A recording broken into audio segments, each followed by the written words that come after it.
1 வருஷத்துக்கு முன்னாடி குழந்தைங்க யாராவது அரசியல் பேசி கேள்விப்பட்டிருப்பீங்களா?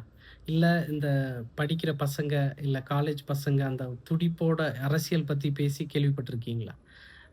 இல்லல்ல. ஆனா இப்ப நடக்குது. காரணம் என்னன்னா, அது விஜய்ன்ற ஒரே ஒரு ஒரு ஒரு மனிதனால. And again Vijay sir CM ஆவறதுக்கு முன்னாடியே இது இது முக்கியமான எஜுகேஷன். ஒவ்வொரு குழந்தைங்களும், ஒவ்வொருத்தவங்களும் படிக்க வேண்டிய முக்கியமான எஜுகேஷன்.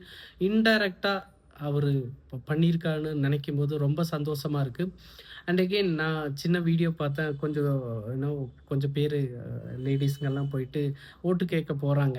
அப்போ ஒரு சின்ன குழந்தை கீழ வந்துட்டு, எங்க வீட்டு டிவிக்கு யாரும் வராதீங்க" அப்படின்னும்போது, அது பார்க்கும்போது பிரமிப்பா இருக்கு. நான்லாம் அந்த வயசுல இல்ல. அந்த வயசுல இல்லைங்க. நான்லாம் காலேஜ் படிக்கும்போது கூட அரசியல் பத்தி பேசுனதில்ல. பட் குழந்தைங்க பேசுறாங்க. அகெயின் இன்னொரு பார்ட்டி ஒருத்தர் வந்துட்டு இந்த துண்டு, அவர் கட்சியோட துண்ட ஒரு குழந்தை மேல போடப் போறாரு. அது ஒரு சின்ன பையன். ஒரு ஒரு 10 வயசு இருக்கும்னு நெனைக்கிறேன். போடப் போறாரு. அப்ப அவன் சொல்றான், "போடாதீங்க. நான் டிவிகே பார்ட்டி" அப்படின்றான். அவங்களுக்கு ஓட்டு கிடையாது, ஒண்ணுமே கிடையாது. பட் நீங்க அவங்களோட ஃபியூச்சர்ன்னு பார்த்தீங்கன்னா, அவங்களோட அரசியல் அறிவு இங்கிருந்தே வளர ஆரம்பிச்சிருச்சு. ஸோ இன்டைரக்ட்டா விஜய் சார் இத பண்ணிக்கிட்டு இருக்காரு. We have to thank this guy. Really, really.